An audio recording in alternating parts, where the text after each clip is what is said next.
Imaginez la scène suivante. Vous commandez 10 000 soldats romains. Devant vous, une armée de plus de 500 000 hommes arméniens bloque complètement l'horizon. La proportion est de 50 ennemis pour chacun de vos soldats. Tout commandant censé reculerait immédiatement, mais Lucullus n'était pas n'importe quel commandant. En l'an 69 avant Jésus-Christ, dans les plaines proches de la capitale arménienne de Tigranosserte, Lucius Licinius Lucullus était sur le point d'accomplir l'un des exploits militaires les plus impressionnants de l'histoire ancienne. Avant de commencer, je voudrais vous demander une petite faveur. Je fais de mon mieux pour atteindre le cap des 1000 abonnés, un chiffre qui signifie vraiment beaucoup pour moi. S'il vous plaît, cliquez sur le bouton s'abonner. Ce n'est qu'un simple clic pour vous.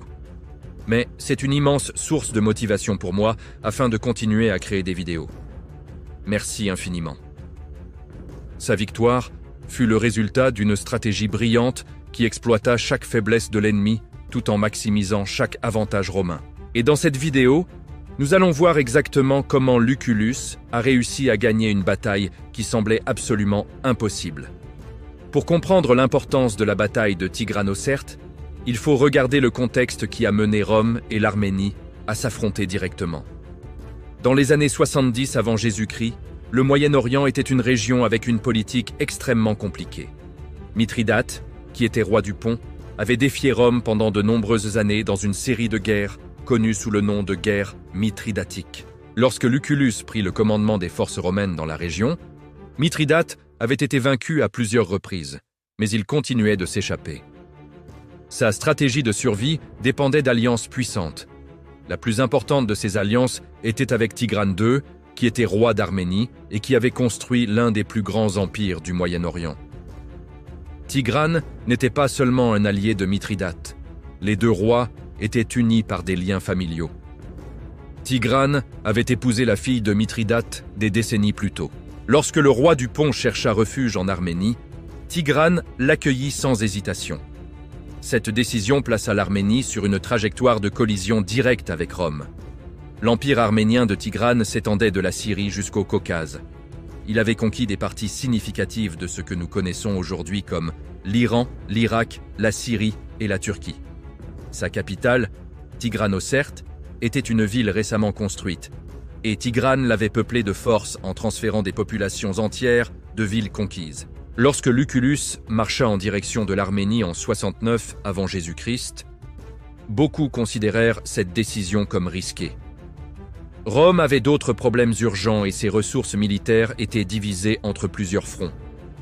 Certains sénateurs à Rome se demandèrent s'il valait la peine de poursuivre Mithridate jusqu'aux montagnes de l'Arménie. Mais Lucullus comprit quelque chose de fondamental. Tant que Mithridate aurait un refuge, il continuerait d'être une menace pour Rome. La décision d'assiéger Tigranosserte était stratégique pour plusieurs raisons. Premièrement, attaquer la nouvelle capitale de Tigrane représentait un coup direct contre son prestige. De plus, la ville gardait d'énormes richesses issues des conquêtes de l'Arménie. Enfin, en menaçant Tigranosserte, Lucullus forcerait Tigrane à abandonner sa position dans les montagnes et à l'affronter en terrain découvert. Lorsque Lucullus commença le siège de Tigranosserte, ses forces totalisaient environ 10 000 soldats romains, complétés par quelques troupes auxiliaires. Ce nombre semble bon, mais il est important de rappeler qu'il était en territoire ennemi, à des milliers de kilomètres de Rome et sans la certitude de recevoir des renforts. Le siège d'une ville fortifiée apportait toujours de grands défis pour les Romains. Contrairement à une bataille en terrain découvert où la tactique romaine dominait généralement, un siège exigeait plus de temps, de ressources, et laissait l'armée vulnérable aux attaques extérieures. Lucullus savait qu'en assiégeant Tigranosserte, il divisait ses forces sur deux fronts. Une partie resterait responsable du siège, tandis que l'autre devrait être prête à affronter n'importe quelle armée venant au secours de la ville. Lorsque les messagers informèrent Tigrane du siège de sa capitale, sa réaction initiale fut le mépris. Les sources historiques disent qu'il aurait commenté que le nombre de Romains était trop grand pour être une ambassade, mais trop petit pour être une armée. Cette arrogance n'était pas totalement sans fondement. Tigrane avait passé des décennies à construire un grand empire militaire et commandait une énorme quantité de ressources humaines. L'armée que Tigrane mobilisa pour secourir sa capitale était impressionnante en termes d'échelle. Les estimations anciennes parlent de nombres entre 200 000 et 300 000 combattants. Bien que les chroniqueurs anciens exagérassent fréquemment les chiffres, des analyses modernes indiquent que Tigrane commandait réellement des forces qui étaient au moins 20 fois plus grandes que celles de Lucullus. Cette armée incluait la célèbre cavalerie lourde arménienne, l'une des meilleures du monde antique, en plus de troupes de divers peuples conquis. Lorsque les troupes arméniennes arrivèrent en vue de Tigranosserte, les soldats romains ressentirent une grande appréhension. Certains officiers suggérèrent que Lucullus lève le siège et recule vers des positions plus sûres. Après tout, affronter une armée 20 fois plus grande semblait une mission impossible, même pour les standards romains. Cependant, Lucullus remarqua quelque chose que ses officiers n'avaient pas noté immédiatement. L'énorme armée de Tigrane avait de sérieuses vulnérabilités. En premier lieu, elle était formée de contingents de nombreux peuples différents, chacun avec ses propres langues, tactiques et une loyauté instable. Beaucoup de ces soldats avaient été recrutés de force. De plus, une armée de cette taille affrontait d'énormes défis logistiques. Coordonner, nourrir et déplacer des centaines de milliers d'hommes exigeait une organisation qui était rare dans le monde antique. Enfin, la confiance excessive de Tigrane en sa supériorité numérique était une faiblesse que Lucullus savait comment exploiter. C'est alors que Lucullus convoqua un conseil de guerre. Lors de cette réunion décisive, il partagea son analyse. Il argua que malgré sa taille impressionnante, l'armée arménienne était en réalité vulnérable. La cohésion qui maintenait les légions romaines fermes sous la pression n'existait simplement pas dans ce regroupement de guerriers. En outre, Lucullus remarqua une erreur tactique cruciale. Avec tant de soldats concentrés dans une zone relativement petite, les Arméniens ne parvenaient pas à se mouvoir avec efficacité ou à répondre rapidement aux mouvements romains. Ainsi, ce qui semblait être une force gigantesque devenait ironiquement une limitation tactique. Le commandant romain perçut aussi que le temps travaillait en sa faveur. Plus l'armée arménienne restait mobilisée, plus grandes seraient ses difficultés logistiques. Les soldats recrutés de force commenceraient à déserter, et les tensions entre les différents groupes ethniques augmenteraient. La confiance initiale en une victoire rapide laisserait place à la frustration et au doute. La stratégie de Lucullus était basée sur plusieurs idées interdépendantes. Premièrement, il décida de maintenir une partie de son armée pour assiéger la ville. Cela surprit beaucoup de ses officiers, mais Lucullus réalisa que cela empêchait les soldats de la ville d'attaquer ses troupes par derrière pendant le combat. Enfin, cela obligeait Tigrane à se préoccuper autant de sauver la ville que d'affronter les Romains. La deuxième partie du plan était l'observation. Il envoya des soldats expérimentés observer le campement arménien sous plusieurs angles. Ces observateurs rapportèrent des données cruciales sur l'organisation ennemie, l'emplacement des troupes, des dépôts de nourriture et des routes de ravitaillement. Avec ces informations, Lucullus sut exactement où attaquer. Il remarqua que la cavalerie lourde arménienne, bien que très forte, était placée à un endroit où le sol rendait difficile son mouvement rapide, limitant son efficacité. La troisième partie fut de préparer l'esprit de ses soldats. Il rassembla ses troupes et expliqua la situation en détail. Lucullus fut sincère sur les défis, mais montra la différence de nombre d'une manière que les soldats puissent accepter. Il rappela des victoires passées, où l'organisation romaine avait vaincu des armées plus grandes, et souligna que la qualité de chaque soldat romain valait celle de nombreux ennemis mal entraînés. Enfin, il promit que s'ils suivaient son plan, ils rentreraient chez eux vivants et riches des biens de l'empire ennemi. Finalement, Lucullus choisit d'attaquer au moment exact où l'armée arménienne était dans son état le plus vulnérable. Après des jours de marche et l'arrivée récente sur le champ de bataille, les troupes de Tigrane étaient encore en train de s'organiser. De nombreux soldats avaient retiré leurs armures. Le commandement et le contrôle étaient à leur moment le plus chaotique. Lucullus organisa ses forces dans une formation qui maximiserait l'impact initial. Il concentra ses meilleurs vétérans dans une formation d'attaque ciblée. Au lieu d'étendre ses lignes, il créa une force de pénétration profonde, appelée le coin.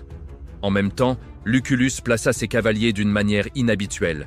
Au lieu de couvrir les flancs, il les envoya attaquer les ravitaillements et les campements arméniens dès que le combat commença. Cela montrait qu'il avait repéré le point faible de l'ennemi, l'arrière et la logistique. Lorsque Lucullus ordonna l'assaut, il le fit de manière si rapide et inattendue qu'il prit les Arméniens totalement au dépourvu.